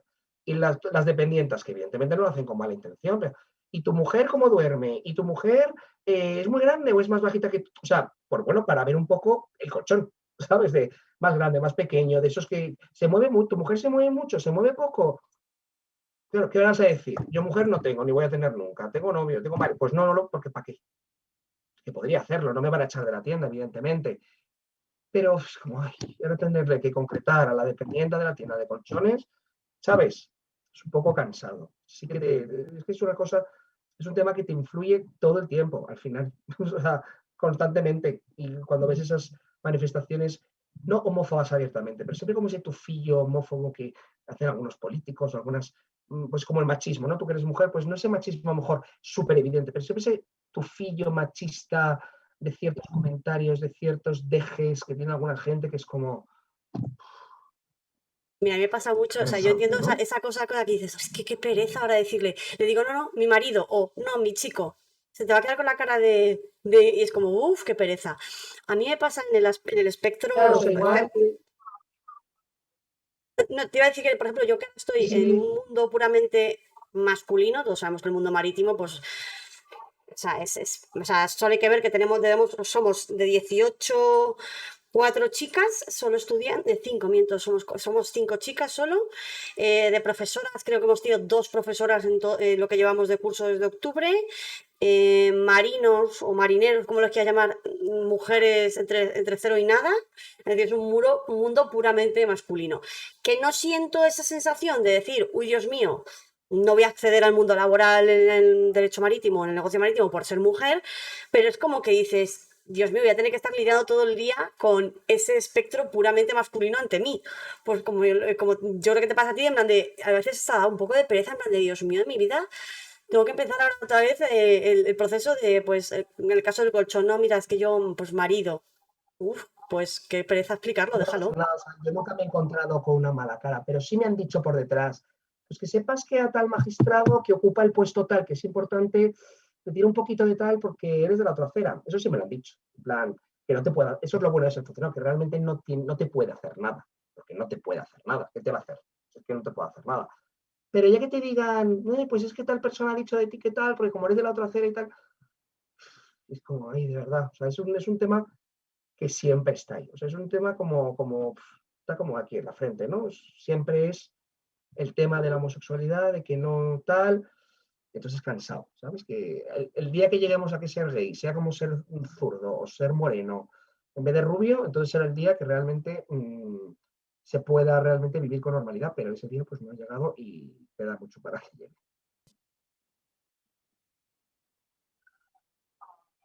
No, no me oyes, sí, sí me oyes, vale. Sobre todo porque venimos, también hay Sí que te tener digo, en cuenta que hay que tener en cuenta que en el caso de la magistratura o la judicatura en general, judicatura, son muy mayores, o sea, todavía hay generación muy mayor, entonces a veces es como, a veces Claro, exacto. les A ver, sorprende que haya mujeres, imagínate.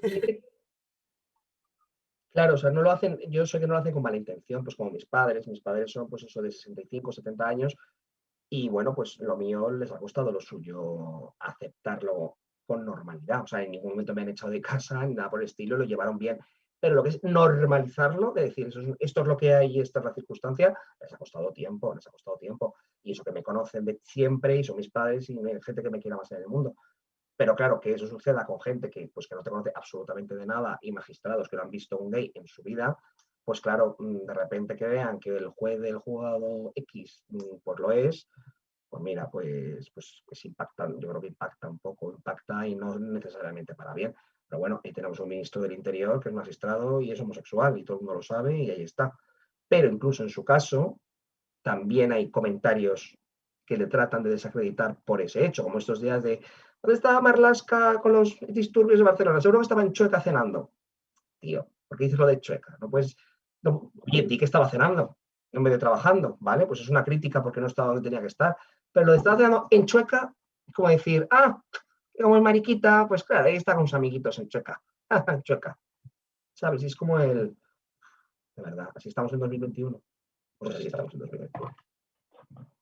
¿Y crees que ha ayudado el hecho de que una figura tan pública como Marlaska, porque incluso antes de ser ministro de Interior era una figura que se conocía, bueno, al menos con que si leías el periódico o estabas al tanto de noticias, o sea, el nombre de Marlaska sonaba. De hecho, además ha publicado libros, es ferias del libro, es decir, es una persona pública. ¿Crees que ayuda el hecho de que él, sin ningún tipo de tapujo, con todas sus dificultades, que le haya llevado a dar el paso de decir soy homosexual y pues o sea, una orientación sexual como otra cualquiera, ¿crees que ha ayudado al resto? En el ámbito. Ayuda muchísimo, muchísimo. Además ayuda a nivel normalización social y ayuda a nivel referente.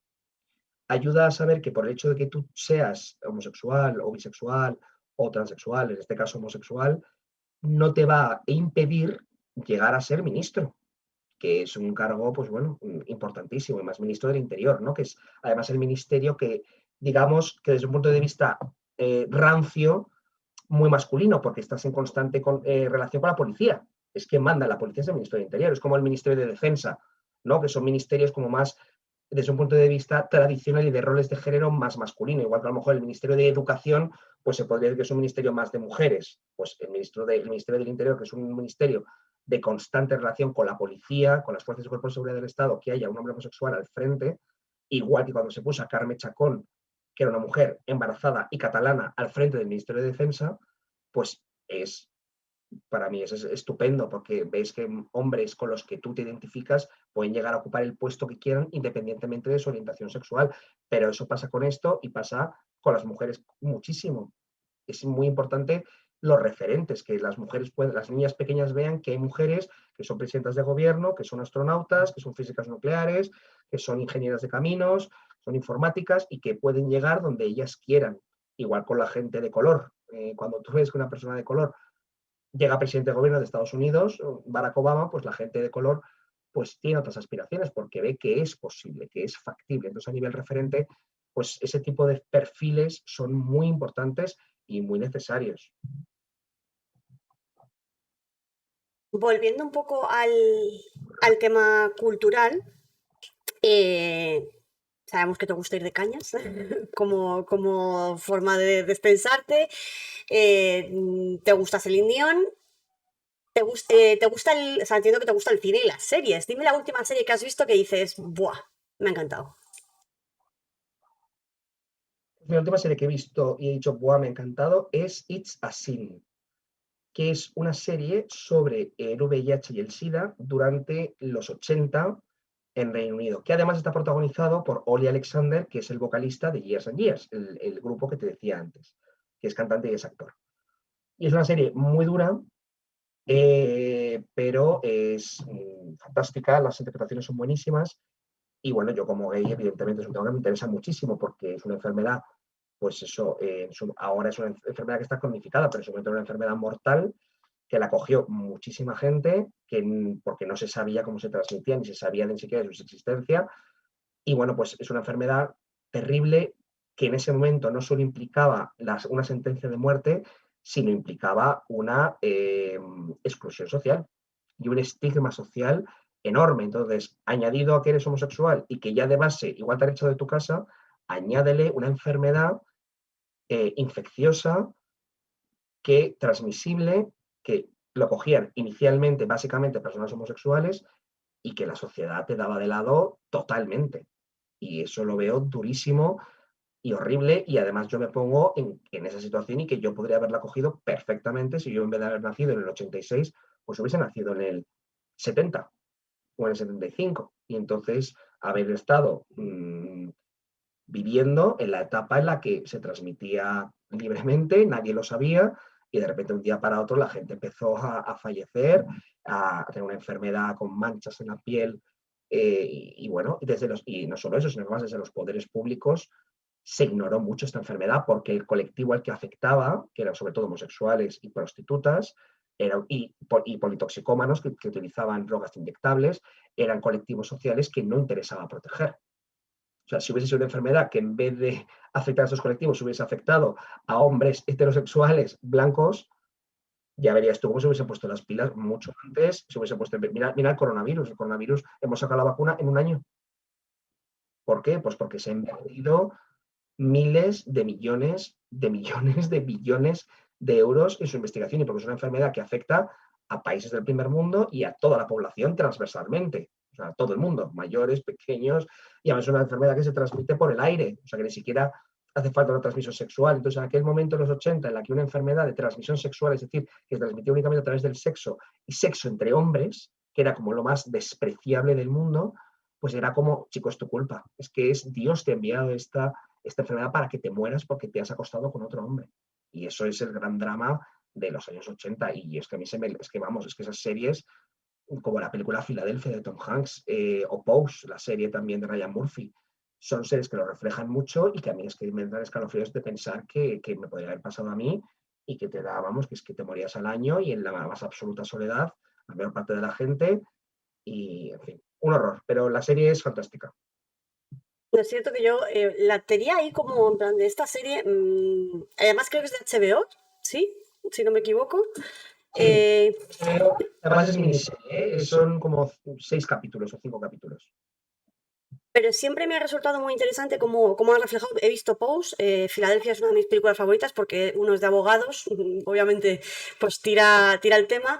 Y me acuerdo que la vi bastante joven. En mi casa no ha habido nunca tabús respecto a esta película no la veas, o este libro no lo cojas, o ciertas tabú a la hora de hablar de sexo. Nunca en mi casa siempre ha sido en plan de, en el momento en el que tú sientas la curiosidad, adelante. Siempre, obviamente, no me van a dejar ver Holocausto Caníbal con 10 años, porque a lo mejor me termino con un trauma considerable, pero recuerdo además verla de bastante jovencita. No te voy a decir que no, yo no creo que ni era adolescente todavía. Y yo no entendía, yo hacía estas preguntas de mamá, ¿por qué tiene el personaje manchas o cosas así que dices? Me parece muy interesante siempre que se cuenten esas historias, igual que cuando se hizo la película de Bohemian Rhapsody. A mí siempre me ha gustado mucho Queen, porque mi madre es muy, muy fan de siempre lo ha sido, de joven también, y temía que no lo reflejaran, que esa parte como que la obviaran, cuando me parece que era parte de la historia del personaje y parte importante de la historia del personaje. Entonces me gusta cuando reflejan, bien reflejado, igual que Ryan Murphy siempre tiene una forma de reflejar la perspectiva homosexual de ciertas circunstancias sociales, la refleja muy bien. A mí Pose me encantó, me pareció increíble porque reflejó muy bien lo que dices tú, ese rechazo familiar, social, súmale una enfermedad desconocida, es como un cúmulo de cosas. Entonces, esta serie no sabía que sabía que tenía que ver con relaciones homosexuales en el plano social, no sabía exactamente que tenía que ver también con el VIH, pero me parecen reflejos necesarios antes y casi más necesarios ahora, si me apuras. Porque aunque sí que estamos con el VIH más normalizado, entre comillas, a veces también como en plan de, uy, tiene VIH, no le voy a tocar, no vaya a ser Yo desde pequeña siempre lo he vivido muy de cerca porque mi madre tiene un primo directo que era drogodependiente y se contagió de VIH. Nunca jamás me han dicho no le des los besos, no saludes a tu primo, no nada. Me han explicado qué consistía, que era una persona que estaba enferma, no podía hacer ciertos contactos. Obviamente, además era súper responsable, es súper responsable, sigue vivo. En el sentido de si está resfriado, lo que sea, si tenía una herida, lo que no te tocaba, y más cuando éramos más pequeños, lógicamente. Pero me parece que visibilizarlo siempre es importante. Cualquier circunstancia, vamos a decir, no, no quiero decir anómala porque, aunque bueno, contagiarse de VIH no deja de ser una enfermedad y cualquier enfermedad pues es una anomalía de lo que es estar sano, al fin y al cabo. Pero con los términos de en ciertos temas delicados hay que tener cuidado porque siempre se pueden malinterpretar. Pero algún otro reflejo de situación que sea criticable o social, que esté reflejada en una serie que te haya gustado también, aparte de It's a Sin, otra circunstancia social de rechazo que hayas visto reflejada y te haya gustado. No sé si me he explicado bien. Sí, sí. Me impactó muchísimo, no sé si te refieres exactamente a eso, por ejemplo, a 12 años de esclavitud. El tema del trato a las personas de color en Estados Unidos del 19, la guerra de independencia americana, en el sur contra el norte, el sur esclavista y negrero frente al norte. Esa película me impactó muchísimo, el trato, eso que se dispensaba a las personas de color, pues por el hecho de serlos, ¿no? O Invictus, la película sobre el apartheid en Sudáfrica, con Morgan Freeman y Matt Damon, es un tema también súper interesante. Mm, bueno, y ya la reina de este tipo de películas, la lista de Schindler, con sobre el holocausto judío, como te comentaba antes. Que bueno, además es que yo, como te comentaba antes, cuando estuve en Cracovia, la película se grabó en Cracovia, entonces yo que la película me encanta y es una pasada de película, pues se grabó allí, con lo cual para mí fue muy impactante haber estado allí para ver pues, los rincones donde se grabó y tal, y luego Auschwitz, que está como a 45 minutos en coche, y te impacta muchísimo. Y luego, pues las películas sobre el holocausto que tienes, mil y una, ¿no? La vida es bella, La llave de Sara, la miniserie de los 80 de Meryl Streep que se llama también Holocausto, pues bueno, otra vertiente, ¿no? Del rechazo, bueno, del racismo, de la xenofobia bueno, pues que sufre la gente. Y luego, mira, ayer que volví pronto como todo el mundo, volví pronto de cenar porque a las 11 había que estar en casa, me puse Historias del Cronen, que es una película española de los años 90. A mí el cine español me gusta mucho, que mucha gente lo odia y dice, esta película es muy buena, aunque es española, ¿no? Es española, pero es buena. Parece que es española, no puede ser buena. Y te refleja un poco pues, bueno, el mundo de las drogas también, el exceso del uso de las drogas, el conducir borracho bajo las drogas, el sexo. Ahí también se trata el tema de la homosexualidad, rechazo a la homosexualidad. Me gustó muchísimo también la maleducación de Almodóvar, pues todo el tema también con el tema de la religión, la homosexualidad, los abusos. Es un tema súper interesante porque además yo he vivido y he nacido en una familia muy religiosa, con muchos miembros en el Opus Dei, he ido a un colegio religioso, los padres son muy religiosos, y bueno, pues todo ese tipo de películas que entreveran el tema religioso con el tema de la homosexualidad, la modernidad frente a la antigüedad, las nuevas generaciones frente a las generaciones antiguas y el conflicto que hay entre ellas, para mí es súper interesante porque, bueno, yo creo que todos somos un poco egocéntricos y, como se dice en inglés, me gusta mucho self-centered, hacemos que todo gire un poco en torno a nosotros y te gustan mucho películas pues con las que te puedas sentir identificado de una manera o de otra, ¿no? Entonces, entiendo, si un personaje, o sea, te cuesta o disfrutas menos de una película si un personaje no te sientes identificado con él, o eres capaz de disfrutar como quien dice, una Sí, comedia no es romántica que de... disfrute menos, es que la vivo menos. El problema que tiene el cine, ahora por ejemplo ha cambiado muchísimo, sobre todo con Netflix, por ejemplo, pero por ejemplo en las películas es muy raro encontrar una historia LGTBI. Es que yo he crecido sin un solo referente LGTBI en películas.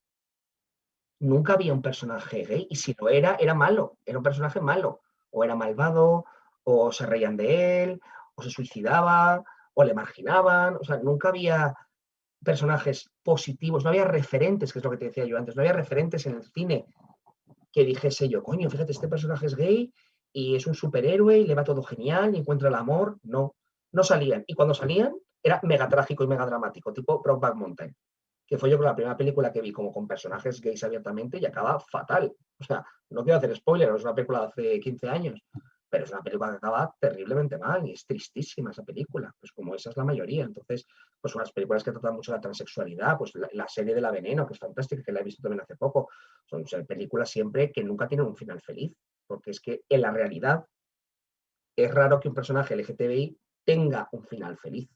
Entonces, no dices, no es que Hombre, pues a ver, una película sobre un chico homosexual en Madrid, pues hombre, igual la disfruto más que sobre una señora de 80 años heterosexual negra que vive en Luisiana. Pues hombre, igual la película es un peliculón, pero evidentemente siempre la vas a vivir un poquito menos intensamente que si sobre un personaje y después es que podría ser yo, ¿sabes? Como lo de Assassin que te comentaba antes, digo, es que ese de esa película es que podría ser yo, ¿sabes?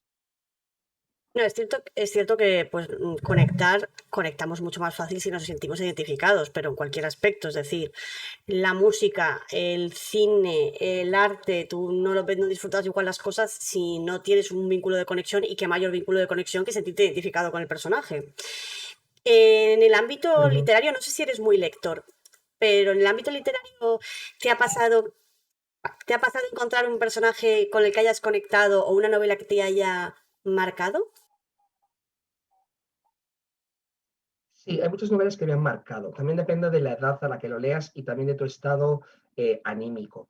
Cuando era pequeño, el primer libro que leí entero fue Charlie y la fábrica de chocolate.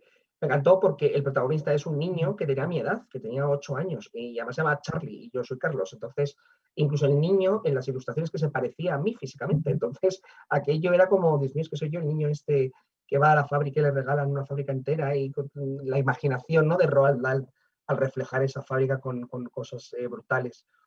Se me marcó mucho, bueno, por la imaginación y porque, bueno, es el primero que acabé.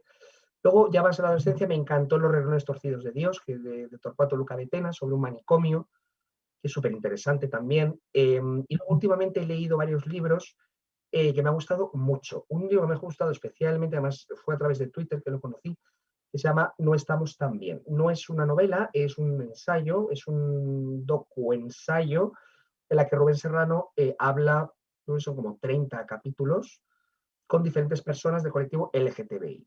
No se queda en el colectivo masculino homosexual, que parece que solo existen los gays, ¿no?, en el mundo, sino que habla con lesbianas, con transexuales, con intersexuales, con bisexuales, es decir, con personas, además de todos los ámbitos, personas españolas, personas extranjeras, refugiados, y es muy interesante, y el libro se llama No estamos tan bien porque te refleja un montón de realidades que incluso en España siguen pasando, de discriminación, de homofobia, que todavía se viven en España. Y que es un libro además que está muy bien escrito, es muy ameno, muy fácil de leer, y que, vamos, yo creo que sería, yo lo pondría obligatorio en la secundaria, porque es una manera de que se vea, que la gente vea que todavía queda muchísimo por hacer y que mucha gente sufre injustamente el, pues la discriminación y la marginación. Y otro libro que me ha gustado mucho, que es un cómic, es fantástico, que se llama Mariquita, de Juan Naranjo, que es un cómic, pues, de lo más divertido sobre su experiencia como niño, típicamente niño gay, de su adolescencia en un pueblo de, no sé si Torrevieja en Alicante, no, Torremolinos, en Torremolinos en Málaga, hasta hacerse hoy un escritor de éxito, pero te hace gracia porque claro, es fantástico el libro porque te identificas fenomenal, pues un niño que no jugaba al fútbol, que tenía muchas amigas, pues como yo, que no tenía casi amigos, chicos, tenía muchas amigas chicas, que odiaba el fútbol, que le gustaba leer, que le gustaba pintar y que sus compañeros de clase, pues para ellos eran como marcianos. Entonces es un libro que me ha encantado. Y luego desde un punto de vista más comercial, pues me encanta Ken Follett, me encantan las novelas históricas que hace, son súper entretenidas, la trilogía Millennium, he leído los tres, son libros de 1000 páginas, me encantan libros históricos también largos, tipo Dime quién soy, Dispara, yo ya estoy muerto, ese tipo de libros que pasa absolutamente de todo, en un periodo histórico de 100 años, que te muestra diferentes puntos de vista de un mismo conflicto, que eso lo hace muy bien Ken Follett con la trilogía Millennium y, ¿cómo se llama la autora de Dime quién soy? Que han hecho la serie ahora. Y eso también me encanta. Y luego también me gusta a veces también leer libros, bueno, ya tipo ensayo. Me gusta mucho Juan Eslava Galán, pues que ha hecho la Primera Guerra Mundial para escépticos, la Segunda Guerra Mundial para escépticos, historia de la Guerra Civil Española que no le va a gustar a nadie.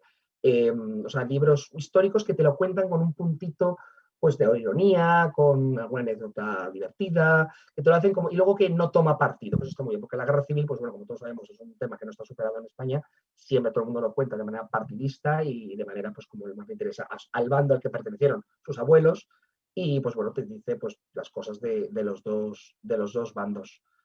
Así que sí, me gusta un poco de todo, leo bastante. Ahora leo menos, pero cuando viajaba, cuando vivía en Melilla y tenía que coger aviones todo el tiempo, leía bastante, porque como en el avión no puedes usar el ordenador ni nada, pues o lees o miras al techo, vamos. Y luego para antes de dormir siempre me gusta leer un poco, porque me relaja mucho y me ayuda a dormir mejor. De hecho, dicen que es uno de los mejores somníferos, dormir, o sea, dormir, joder, leer te da como esa sensación de cansancio, sobre todo como te requiere esfuerzo y es el final del día. Además, no estás en contacto con luces azules de pantalla y dicen que es de los mejores somníferos. Y visto que has leído, pues, de lo más Exacto. variopinto. Y ahí está lo guay, que lo mismo se puede hablar contigo de vamos a leer Ken Follett o vamos a hablar de ensayos, que creo que hay que leer de todo en esta vida. Nunca mejor dicho. Has hablado de pues alguna recomendación que te ha llegado desde Twitter. ¿Cómo decides y cuándo decides abrirte Twitter? Que es, es el sitio donde yo te conocí como opositora, pues empecé a seguir así un poco a distintos jueces que, pues que hablan, obviamente, de opiniones personales, porque además es una figura bastante criticada, en plan de es que eres juez, que haces aquí dando tu opinión, como si no fuerais personas, en plan de se os quita toda la humanidad y aquí solo podéis hablar institucionalmente. Entonces, ¿por qué te hiciste Twitter y cuándo llegó ese punto? Bueno, yo Twitter, la verdad que no lo seguía, no era una red social que la veía como muy difícil de usar, que mucha gente le pasa y dice, "Ay, es que Twitter lo veo como muy lioso, muy complicado, con los hashtags, con los arroba, con los temas, y luego la gente es muy agresiva". Bueno, me lo hice porque yo me hice del Comité Nacional de Francisco de Vitoria, de una asociación judicial, y ahí pues Twitter pues tenía mucha actividad. Entonces yo me hice una cuenta de Twitter pues para seguir un poco a mi asociación judicial y para ver un poco cómo se movía. Un día, pues decidí poner alguna cosita y tal, y como vi que tenía bastante éxito en las cosas que publicaba y que el feedback en general era bueno, pues empecé a cultivarlo. Me parece una red social, salvo excepciones, que a mí es la que más me gusta. A mí es de todas las que hay, para mí es la más enriquecedora. Y me han surgido un montón de oportunidades por ahí, de cursos, de artículos, de ponencias, que me han contactado directamente, me han oye, nos gusta como las cosas que sueles poner y eres pues, muy sensato y ¿por qué no te animas a escribir un artículo sobre este tema que has puesto el tweet? Bueno, tú misma, esta entrevista la estoy haciendo por eso. Conoces a gente variopinta, gente que no hubieses conocido en otras circunstancias, que luego de repente te la encuentras en otro sitio y la desvirtualizas y dices, coño, pues joder, pues has hecho, a lo mejor no un amigo, pero sí un conocido que te puede echar una mano en un momento dado. Entonces, fue como poco a poco. Twitter es como una boa, ¿no? Te va como absorbiendo. También puedes caer en el error de pensar que la vida es Twitter y la vida no es Twitter, porque la mayor parte de la gente no tiene Twitter. Y entonces la gente, todo el mundo tiene Instagram. Instagram sí lo tiene todo el mundo, pero Twitter no lo tiene mucha gente. Entonces, bueno, la gente crees que hay un escándalo brutal en Twitter, fíjate lo que ha pasado en Twitter, y luego la gente dice, pero ¿qué estás hablando? Es que no me he enterado de nada de lo que estás hablando, ¿sabes? O sea, que tendemos también un poco a lo mejor a sobredimensionar la influencia y el impacto que tiene Twitter en la vida real, que yo creo que no es tanto como creemos, pero vamos, menos experiencias que dices como dices tú, de, ay, es que tú eres juez, es que no sé qué, oye, tenemos opiniones, sí, es verdad que yo trato siempre de ser bastante, no ser radical, ni mantener posiciones muy extremas en nada, y tratar siempre de ser un poco sensato, sentido común y un punto intermedio en todas las posturas, para no tampoco que bueno, tener una parcialidad total sobre algunos temas. Pero me parece que la figura de los jueces en Twitter creo que es buena. Creo que la gente desmitifica mucho la figura del juez a través de Twitter. Creo que ver a una persona joven como yo, que ya es juez, como referente, puede ayudar a mucha gente que se anime a opositar, a que diga, joder, pues este chico que es tan joven lo ha sacado, porque no lo voy a sacar yo, ¿no? Entonces, la gente piensa en un juez y piensa en un señor mayor, calvo, que está ahí en el Supremo, que sacó la oposición hace 35 años, pero coño, si ves a una persona que dices, pues ese chico no tiene pinta rara, no parece una rata de biblioteca y ha sacado la oposición y si dice cosas mínimamente interesantes, pues ¿por qué no? A mí me han contactado opositores, te puedo contar, 30, 40 chicos y chicas que me han escrito, oye, que quiero opositar, que te importa que hablemos por teléfono, y hablo con un montón de gente por teléfono, les he animado o no, me han contado su background, bueno, pues su vida un poco, Y es una manera también de conectar con gente, porque yo creo que cuando vas a opositar es importante que hables con alguien que haya sacado ya la oposición para que te hable de la oposición. Y eso creo que es algo muy importante que no mucha gente hace. Y yo ese papel pues trato de hacerlo y yo casi siempre que me escriben por privado pidiendo ayuda en ese sentido, sí que trato de ayudar. Otras cosas que te pidan, te escribe mucha gente con dudas jurídicas. Tipo, oye, que es que tengo este problema, que qué hago, que si... Eso no puede resolverlo porque un juez no puede estar aquí asesorando jurídicamente a gente que te escribe porque pues tiene un problema muy grave, lo tenemos prohibido además por la ley. Es algo que la gente no sabe, se cree que sois un consultorio jurídico, pero creo que algo que hacéis, al menos cuando yo te sigo a ti o sigo a otros tuiteros, jueces, como pues el apelo, es decir, hay una serie de que os molestáis en hacer una labor divulgativa que me parece súper importante. Porque pese a que todo el mundo aquí, porque en Twitter lo que yo sí he detectado es que todos son licenciados en Derecho, aquí ¿no? También es porque se ha democratizado la opinión sobre ciertos temas que son más complejos de lo que aparentemente parece. Yo no. Normalmente la gente no opina de astrofísica porque considera que es un tema ya como intocable y algo complejo, pero opina de derecho con firmeza. Entonces, me parece muy importante la labor divulgativa que hacéis de cierta manera de una manera u otra, además de una forma cercana y directa, me parece quizás de lo más interesante independientemente de que el contenido que pues a veces de broma, porque obviamente sois humanos y a veces pues, te apetece publicar chorradas como quien dice. Pero sí que me parece que la labor divulgativa que hacéis, a mí me parece, como sea, yo he hecho, y lo que hacéis, que está aclarando sobre el tema de puntero, y lo que retuiteo porque hay mucho desconocimiento. Al hilo de esto, ¿consideras que a los niños habría que educarles en, no decir derecho denso, sino mínimamente derechos fundamentales? ¿Qué derechos tienen? ¿Qué derechos hay que respetar de los demás? ¿Crees que sería interesante incluirlo dentro del programa educativo? Sí, yo siempre lo digo, que yo creo que unas nociones básicas de derecho habría que introducir en el programa de estudios. No sé si en el segundo ciclo de la ESO, tercero o cuarto, o ya más bien en bachillerato, pero una noción básica de qué es la Constitución, qué es el Código Civil, qué es el Código Penal, qué es un procedimiento judicial, cómo se llega a ser juez, quién es el fiscal. Eso creo que es esencial y creo que sería muy importante porque además la gente, o sea, la legalidad es un mundo que si no conoces es chino para la gente. Y no me extraña que sea chino, porque parece que está hecho posta en la normativa para que sea así. Es muy complicado de entender, de internacional, de aplicar, de entender, de interpretar. Y la gente se encuentra muy perdida. Y eso lo ves con la gente opina en Twitter y dices que estas personas están totalmente perdidas con lo que están diciendo. O sea, es que esto no tiene nada que ver con la realidad.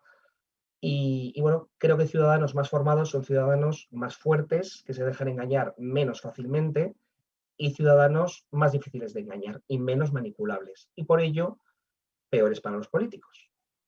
Los políticos quieren ciudadanos fáciles de manipular. Y es que además los jueces y los procedimientos judiciales están en el punto de mira todos los días en las noticias, y es que todos los días se habla de un procedimiento judicial o de otro, siempre. Entonces, al menos saber distinguir qué es una fase de instrucción de una fase de enjuiciamiento, distinguir un abogado del Estado de un abogado de oficio, distinguir a un juez de un fiscal, distinguir un delito de una infracción administrativa, de un ilícito civil, de un ilícito social, que hay diferentes jurisdicciones, que no es lo mismo hablar de una infracción que es constitutiva de un delito, de una infracción constitutiva de una infracción de tipo laboral, por ejemplo, que se creen que todos los jueces lo que hacemos es mandar a todo el mundo a prisión, cuando la mayor parte de los jueces no mandan a prisión a nadie, hacen otro tipo de trabajo de la jurisdicción contencioso administrativa. ¿Qué es lo que haces? Si a ti te ponen una multa, ¿cómo puedes reaccionar? ¿Qué hacen esos jueces? ¿A quién revisan? ¿Qué es la administración? El principio de homotutela, ¿no? De la propia administración que resuelve los recursos de sus propias resoluciones. Eso es temas complejos, pero bien explicados, no son muy difíciles de entender y creo que la gente lo agradecería. Y lo que te digo, haría que la gente fuese más, es una habilidad más para la vida que creo que es importante. Es saber nociones súper básicas de derecho, creo que no le puede venir mal a nadie. Y creo que es una cosa que todo el mundo, en mayor o menor medida, va a usar toda su vida. Sí, porque todos en algún momento, o sea, somos sujetos de derecho y en algún momento vamos a tener que interactuar, o sea, quieras o no, vas a tener que hacer uso de la justicia en general. Ya no no hablo en el sentido de a lo mejor me da un procedimiento, pero desde un procedimiento administrativo al uso en el ayuntamiento, o sea, si a la gente le dieras unas nociones básicas, no se encontraría resoluciones, y ya te digo, ámbito administrativo, que quizás es con lo que más interactuamos el ciudadano, de llegar y decir, esto me suena suajili, que sí, que nos suena suajili incluso a nosotros cuando empezamos la carrera y hay términos muy densos, eso es comprensible. Y no te pretendo que a un niño de la ESO o de bachillerato le empieces ya desde el minuto cero a meter caña con terminología. Pero creo que nos haría ciudadanos más funcionales tener nociones básicas de derecho, de diferenciar un juzgado de primera instancia, de instrucción, penal, administrativo, es decir, ten al menos un esquema en la cabeza de cómo funciona el poder judicial que te afecta y que, sobre todo algo que yo creo que es una losa que sigue arrastrando y es que la ley parece que la hace el juez. Y es como, si os enseñaran y os grabaran a fuego los poderes, los distintos poderes que hay, te darías cuenta de que la ley no la hace el juez, la ley la hace el poder legislativo, que para eso es su labor. Entonces yo también soy de la opinión que creo que unas nociones básicas serían mano de santo para muchísimas situaciones sociales que se dan por puro desconocimiento de cómo funciona nuestro país. Ya no te hablo ya solo a ámbito judicial, de cómo funciona tu país. Y ya no te quiero robar más tiempo, aunque yo la verdad que soy muy charlatana y me tiraría horas y horas hablando. Agradecerte infinitamente que hayas aceptado y que además decir que no ha habido límite en cuanto a temas, o sea, aquí no ha habido ni censura ni de esto no me hables, de esto no me preguntes, es como tienes manga, o sea, tienes carta blanca, bueno, manga ancha iba a decir. Algo que te apetezca decir, transmitir, todo tuyo. Algo así en general. Bueno, le diría a la gente, supongo que te sigue mucha gente joven, le diría a la gente que la juventud da tiempo a todo y que estudien mucho y que da tiempo a estudiar mucho y a salir mucho y que lo que no hagas en la juventud luego lo vas a arrastrar toda la vida. Yo ya que tengo 34 años y con 34 sigue siendo joven, pero ya se acabó la facultad hace 10 años. Y ya ves un poco la deriva de gente, lo que ha hecho con su vida y cómo les va ahora. Y yo lo que siempre digo es que traten de exprimir la juventud al máximo. Tampoco me gusta esto de esta ideología, como Dios mío, hay que explotar y que rentabilizar cada segundo de la vida y no puedas estar una tarde tirado en el sofá viendo la televisión y tocándote el higo y que eso lo necesitamos todos. Pero sí que es verdad que lo que hagas entre los 16 y los 25 te va a condicionar muchísimo el resto de tu vida. Y entonces mi consejo es que tratéis, que la gente trate, el joven trate de estudiar todo lo que pueda, que trate de cultivar los idiomas. No hace falta salir al extranjero para aprender idiomas. Yo cuando salí a Estados Unidos a aprender idiomas, yo ya tenía el C1, yo ya había prácticamente acabado la Escuela Oficial de Idiomas, y porque luego eso te va a facilitar muchísimo la vida y a tener una vida pues, que puedas realizarte mucho mejor. Eso a nivel profesional. Y a nivel personal, que dentro de lo que podáis seáis vosotros, que es una frase muy manida, es una frase muy, pues, muy típica, ¿no?, de Mr. Wonderful, pero que seáis vosotros mismos. Y si sois LGTBI, que tratéis, si es posible para vosotros, un poco de salir del armario lo antes que podáis, si tenéis apoyo, si os sentís seguros, porque eso te quita una losa y te quita un peso de encima y un lastre enorme. Y luego la gente una vez que ya lo sabe, pues generalmente no suele haber problemas. Y bueno, pues te hace ser muchísimo más libre. Entonces, igual que estudiar cuando eres joven te hace libre en el ámbito profesional y te permite tener una vida que te permite dedicarte a lo que tú quieres y el dinero no da la felicidad, pero no tenerlo te puede amargar mucho la vida, el no tener dinero para pagarte una hipoteca, si tienes hijos para poderle proveer de lo que necesitan, te puede amargar la vida. Igual ser tú mismo y ser fiel a ti mismo y también te dota de libertad para hacer lo que quieras. Y al final la libertad es lo más importante en la vida de una persona. Pues no puedo estar más de acuerdo en todo lo que has dicho, la verdad. Muchísimas gracias, Carlos, por tu tiempo, por charlar aquí conmigo un ratito, larguito, pero un ratito. Y pues nos veremos por Twitter bueno, en persona ahora mismo ya lo veo complicado porque está el asunto como para moverse. En persona ya Pero, es complicado. pero bueno, muchísimas gracias y nos vemos por Twitter. Muchas gracias, Lorena, por la oportunidad y por la paciencia. Tú hablas mucho, pero yo me enrollo mucho también, ¿eh? Pero mucho, mucho, mucho. O sea que estamos tablas. Nah, esto es un espacio libre, no hay límite de tiempo. Un abrazo enorme, Lorena.